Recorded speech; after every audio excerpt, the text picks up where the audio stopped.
মাধ্যমেই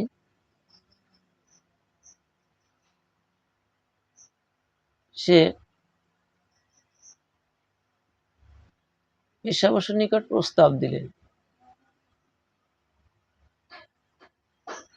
বেশ্যা বসু যখন জানতে পারলেন বিদ্যাপতি তার কন্যা ললিতার পানি গ্রহণ করতে চায়,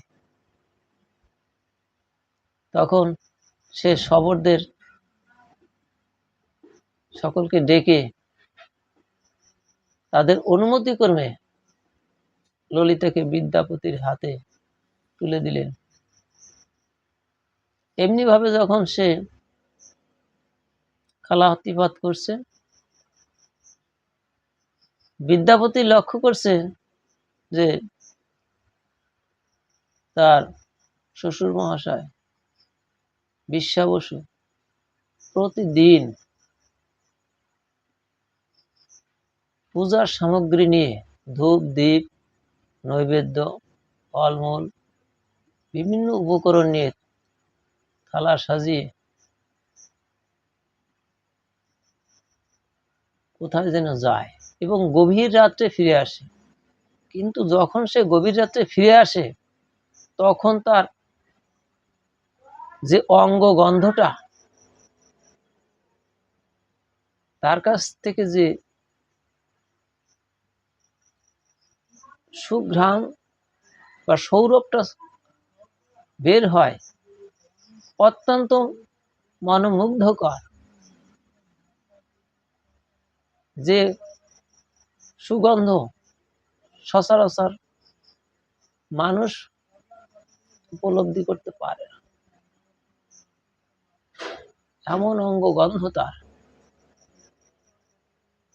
বিদ্যাপতি ললিতাকে জিজ্ঞেস করলেন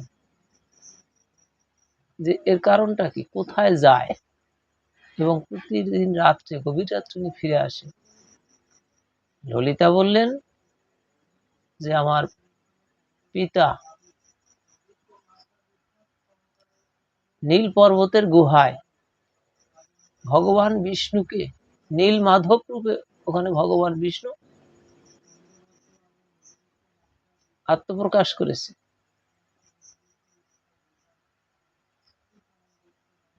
আমার পিতা ওইখানে গিয়ে, আমরা ছোট জাতি, আমরা নিচু জাতি, ভগবানের সেবা দেওয়ার যোগ্যতা তো আমাদের নেই, তবু কৃপা করে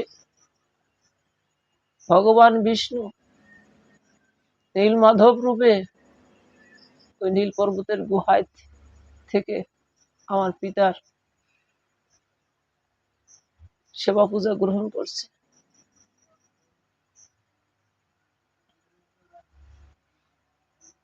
বিদ্যাপতি বলল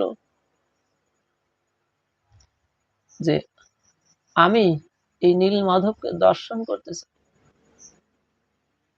ললিতা গিয়ে তার পিতার নিকট বললেন যে তোমার জামাতা